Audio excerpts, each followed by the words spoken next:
I wanna be the very best that no one ever was. Assalamualaikum warahmatullahi wabarakatuh. Selamat datang kembali di pembelajaran online IPA terpadu untuk siswa kelas 8 yang insya Allah soleh dan solehah. Baik, pada kesempatan pagi hari ini kita akan membahas materi tentang bab 6 yaitu zat aditif dalam makanan. Seperti yang kita tahu, eh, sebagai masyarakat Indonesia, kita tentu mengenal ikan asin. Ikan asin adalah ikan hasil tangkapan nelayan yang digarami dan dijemur di terik matahari agar awet. Dengan metode pengawetan ini, daging ikan yang biasanya membusuk dalam waktu singkat itu dapat disimpan di dalam suhu kamar untuk jangka waktu yang berbulan-bulan. Meskipun harus dimasukkan ke dalam wadah yang tertutup rapat.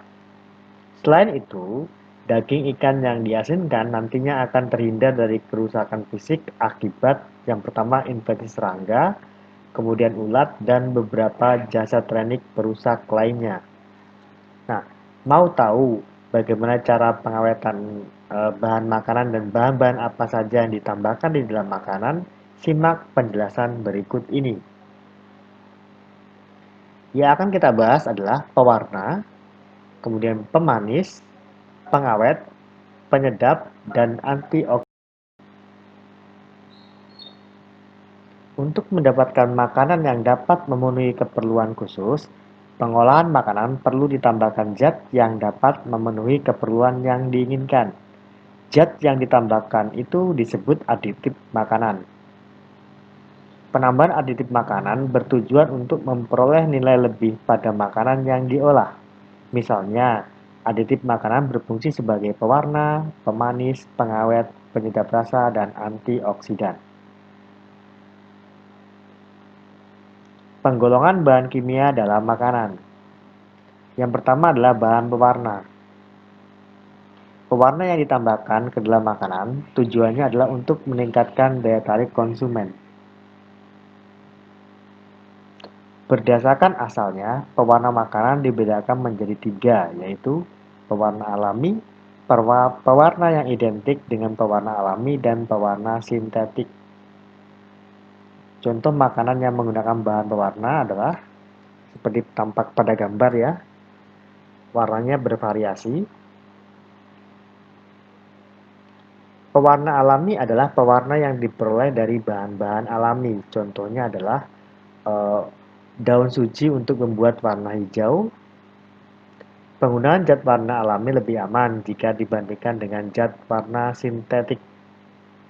Penggunaan zat warna alami memiliki beberapa keterbatasan, antara lain zat warna alami sering memberikan rasa yang tidak diinginkan, misalnya kunyit yang memberikan warna oranye, tapi rasa dari kunyit itu sendiri agak sedikit pahit. Konsentrasi pigmen rendah sehingga memerlukan bahan baku yang banyak. Yang ketiga, pigmen kurang stabil, pada umumnya hanya stabil pada pH tertentu. Keseragaman warna kurang baik sehingga produk-produk atau makanan yang diberi zat warna alami kurang menarik bagi konsumen. Sehingga konsumen nantinya ketika membeli makanan yang diberi zat warna alami, maka dia tidak tertarik untuk membelinya karena warnanya tidak menarik. Tapi padahal makanan itu sehat karena menggunakan zat warna alami.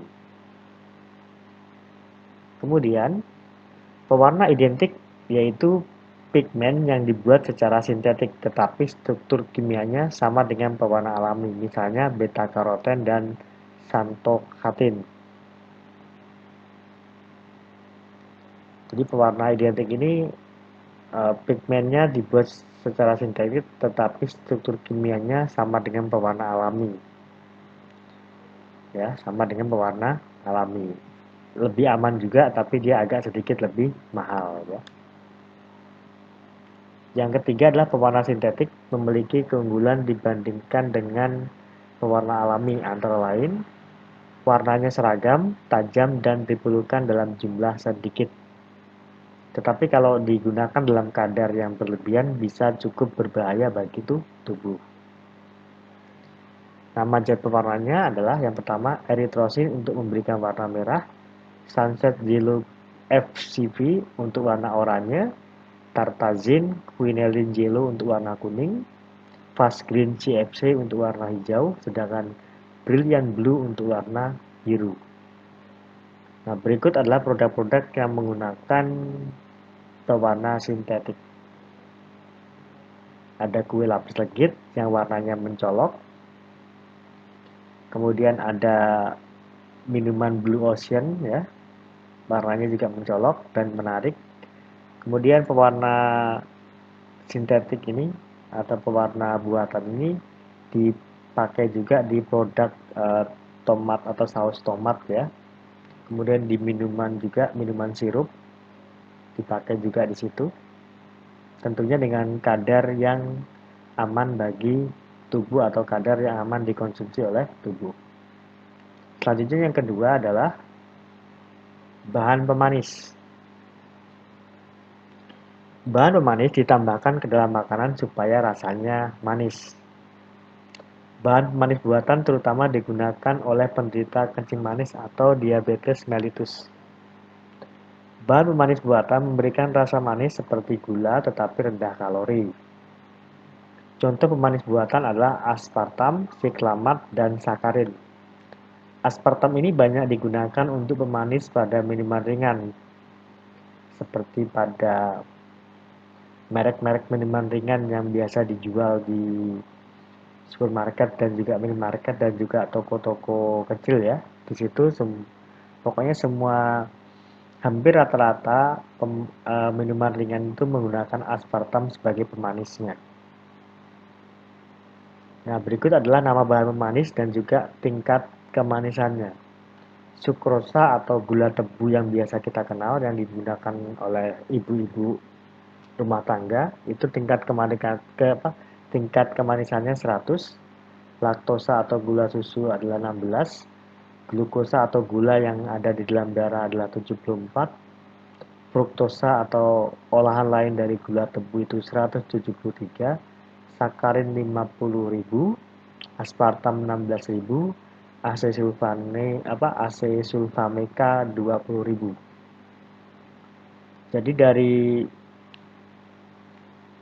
dari beberapa bahan manis ini ya, aspartam yang adalah pemanis buatan tingkatannya paling aman di antara pemanis buatan yang lain.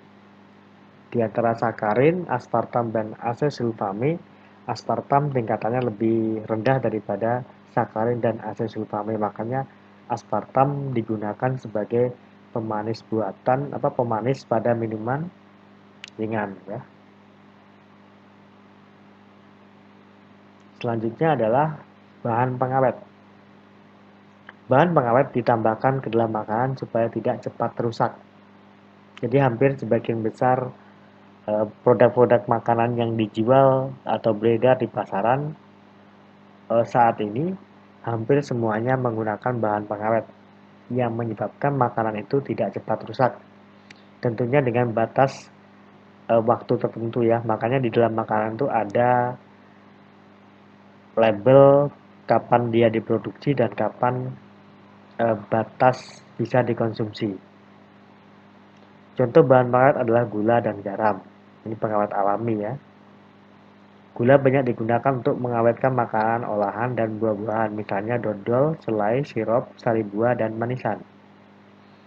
Garam digunakan untuk mengawetkan ikan asin ya, telur asin, dan daging, misalnya telur asin dan ikan asin. Contoh bahan pengawet buatan adalah asam cuka atau asam asetat, kemudian asam sorbat dan asam benzoat. Nah, ini contohnya ya, contoh dari bahan pengawet buatan. Ini adalah bahan pengawet dan juga produk pangan yang digunakan bahan pengawet yang digunakan pada produk-produk makanan. Ada kalsium benzoat, sulfur dioksida, kalium nitrit, kalsium atau natrium propionat, natrium metasulfat, asam sulfat, natamsin, kalium asetat, dan BHA. Dan serta pengaruhnya bagi kesehatan. Selanjutnya, yang ketiga adalah bahan penyedap dan pemberi aroma. Penyedap adalah zat yang dapat meningkatkan cita rasa makanan. Penyedap dapat menambah rasa nikmat dan menekan rasa yang tidak diinginkan dalam makanan. Penyedap yang alami antara lain bawang putih dan bumbu dapur lainnya.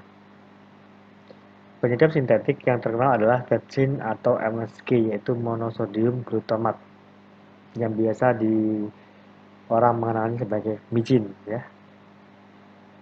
Bahan pemberi aroma memberikan aroma tertentu pada makanan atau minuman sehingga dapat membangkitkan selera konsumen. Contoh bahan pemberi aroma adalah amil asetat, amil kaproat, etil butirat, vanilin, dan metil antranilat. Kemudian selanjutnya adalah bahan antioksidan. Ketengian merupakan contoh peristiwa oksidasi bereaksi dengan oksigen. Oksidasi minyak atau lemak menyebabkan ketengikan atau rancidity, perubahan warna, kerusakan vitamin, dan penurunan nilai gizi. Bahan yang dapat mencegah oksidasi disebut antioksidan.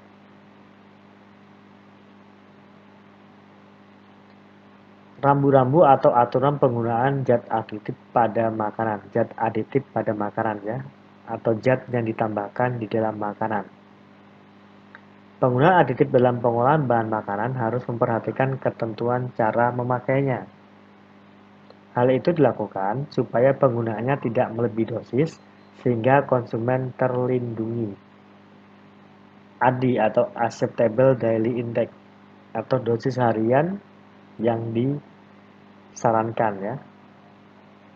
Rumusnya adalah dosis tanpa dampak dibagi dengan 100.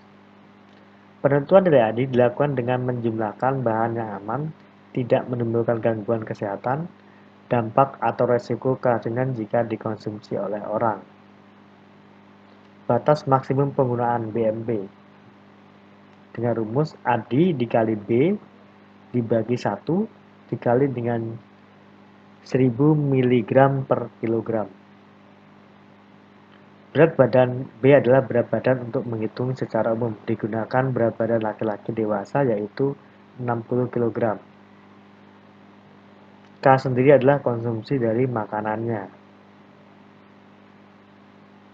Oke, mungkin itu saja penjelasan yang bisa Bapak sampaikan.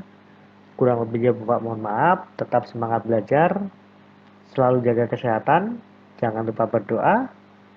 Sekian Bapak Heri. Assalamualaikum warahmatullahi wabarakatuh.